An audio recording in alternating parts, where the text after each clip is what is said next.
ఆ దినములయందు బాప్తిస్మమిచ్చు యోహాను వచ్చి, పరలోక రాజ్యము సమీపించినది, మారుమనసు పొందుడి అని యూదయ అరణ్యంలో ప్రకటించుచుండెను.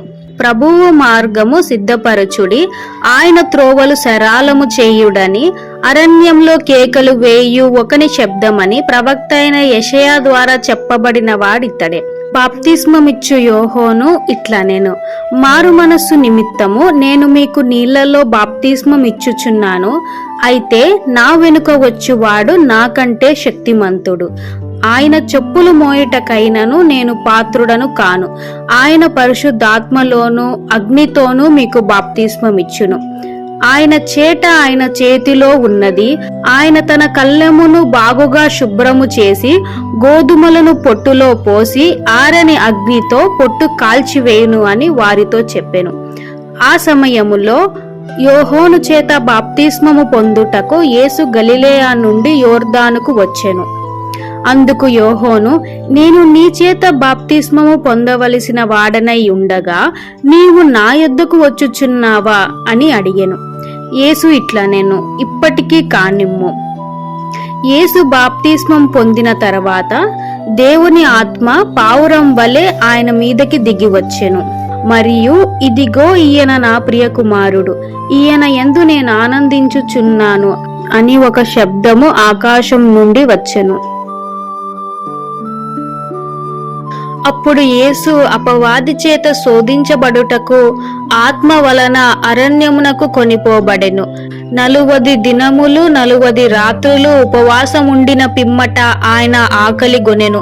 ఆ శోధకుడు ఆయన యొద్దకు వచ్చి, నీవు దేవుని కుమారుడవైతే ఈ రాళ్ళు రొట్టెగా అవునట్లు ఆజ్ఞాపించమనెను.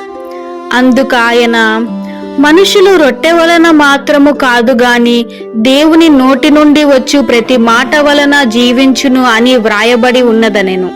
అంతటా అపవాది పరిశుద్ధ పట్టణమునకు ఆయనను తీసుకొని పోయి దేవాలయ శిఖరమున ఆయనను నిలువబెట్టి, నీవు దేవుని కుమారుడవైతే క్రిందికి దుంకుము, నిన్ను గురించి తన దూతల్ని ఆజ్ఞాపించును, నీ పాదములు రాతికి తగలకుండానే వారు నిన్ను చేతులతో ఎత్తిపట్టుకుందురు అని రాయబడి ఉన్నదని ఆయనతో చెప్పెను. అందుకు యేసు, ప్రభువైన నీ దేవుణ్ణి నీవు శోధింపవలదని మరి ఒక చోట రాయబడి ఉన్నదని వానితో చెప్పెను. మరలా అపవాది మిగుల ఎత్తైన ఒక కొండ మీదకి ఆయనను తోడుకొని పోయి ఈ లోక రాజ్యములన్నిటినీ వాటి మహిమను ఆయనకి చూపి, నీవు సాగిల్లపడి నాకు నమస్కారము చేసిన ఎడల వీటన్నిటినీ నీకిచ్చెదనని ఆయనతో చెప్పగా, యేసు ఇట్లనెను, సాతానా పొమ్ము, ప్రభువైన నీ దేవునికి మ్రొక్కి ఆయనను మాత్రమే సేవింపవలెనని వ్రాయబడి ఉన్నదని అనెను. అంతటా అపవాది ఆయనను విడిచిపోయెను. చీకట్లో కూర్చొని ఉండిన ప్రజలు గొప్ప వెలుగును చూచిరి. మరణ ప్రదేశములోను మరణ ఛాయల్లోనూ కూర్చొని ఉండిన వారికి వెలుగు ఉదయించెను అని ప్రవక్త అయిన యెషయా ద్వారా పలుకబడినది నెరవేరునట్లు ఈలాగు జరిగెను. అప్పటి నుండి యేసు పరలోక రాజ్యము సమీపించినది గనుక మారు మనసు పొందుడి అని చెప్పుచు ప్రకటింప మొదలు పెట్టెను. యేసు గలిలయ సముద్ర తీరమున నడుచుచుండగా పేతురు అనబడిన సీమోను, అతని సహోదరుడైన ఆంద్రేయ అను 2 సహోదరులు సముద్రములో వలలు వేయుట చూచెను. వారు జాలరులు. యేసు ఇట్లనెను, నా వెంబడి రండి, నేను మిమ్ములను మనుషులను పట్టు జాలరులుగా చేసెదను. వెంటనే వారు తమ తమ వలలను విడిచి ఆయనను వెంబడించిరి. ఆయన యాకోబు యోహానుని కూడా చూచి వారిని కూడా పిలిచెను. వెంటనే వారు తమ దోణెలను తమ తండ్రిని విడిచిపెట్టి ఆయనను వెంబడించిరి. యేసు వారి సమాజ మందిరములలో బోధించుచు దేవుని రాజ్యమును గురించిన సువార్తను ప్రకటించుచు ప్రజలలోని ప్రతి వ్యాధిని రోగమును స్వస్థపరచుచు గలిలయ అంతటా సంచరించెను.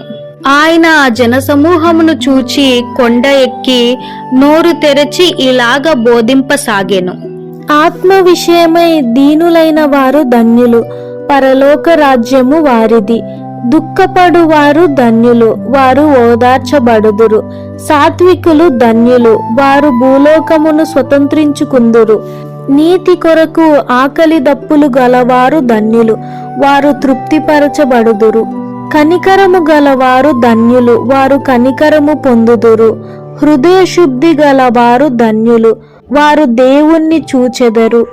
సమాధానపరుచువారు ధన్యులు, వారు దేవుని కుమారులనబడుదురు.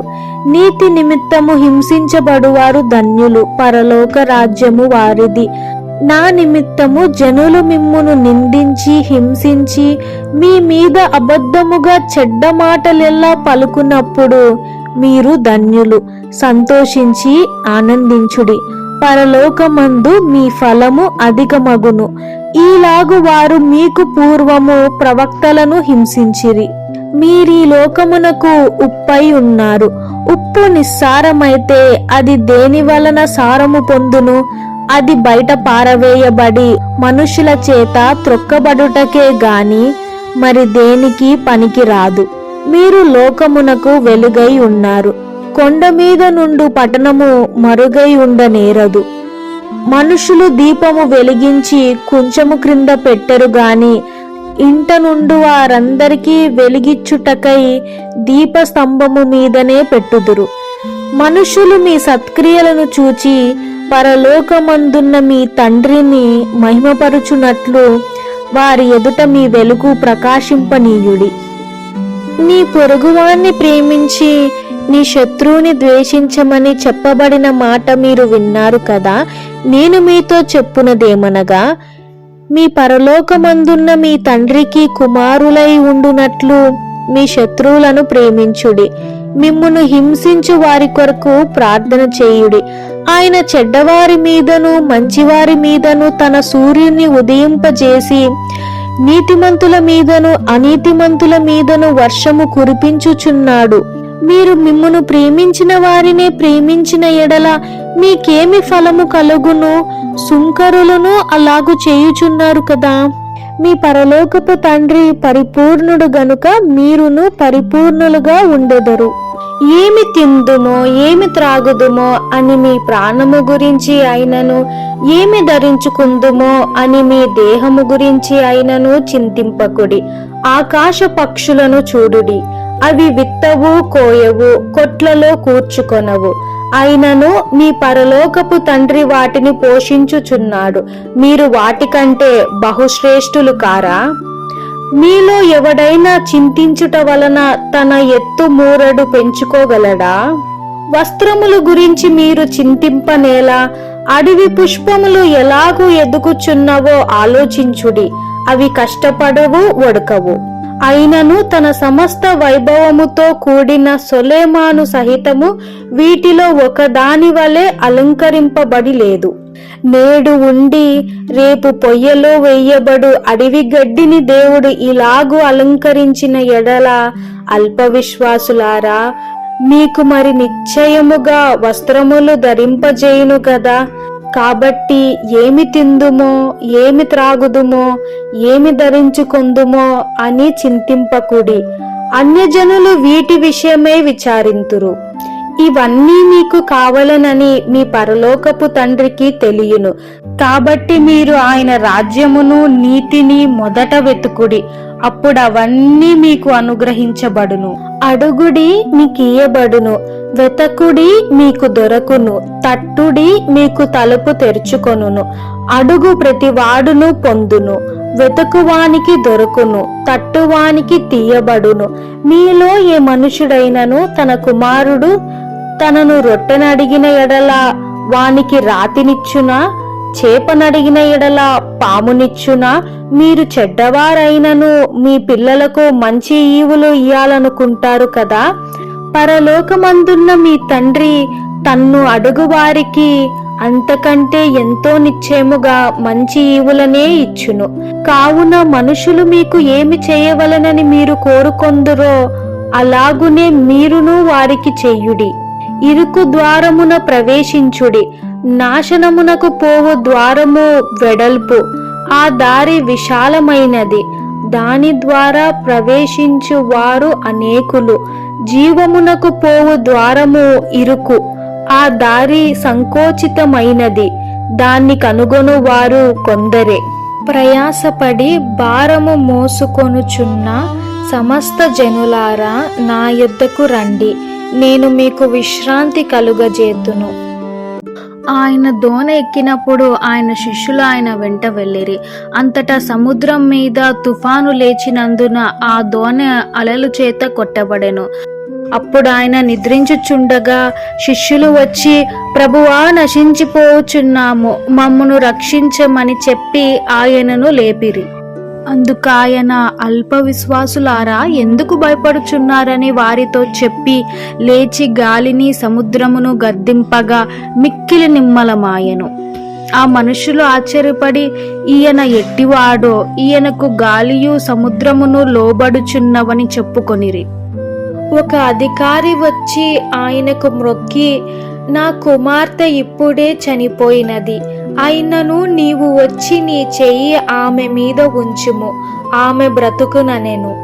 యేసు లేచి అతని వెంట వెళ్ళెను. ఆ సమయములో ఇదిగో 12 సంవత్సరముల నుండి రక్తస్రావ రోగము కలిగిన ఒక స్త్రీ, నేను ఆయన పైవస్త్రము మాత్రము ముట్టితే బాగుపడుదునని తనలో తాను అనుకొనెను. ఆయన వెనుక వచ్చి ఆయన వస్త్రపు చెంగును ఆమె ముట్టుకొనెను. యేసు వెనుకకు తిరిగి ఆమెను చూచి, కుమారి, ధైర్యముగా ఉండుము, నీ విశ్వాసము నిన్ను బాగుపరిచెను. ఆ గడియ నుండి ఆ స్త్రీ బాగుపడెను.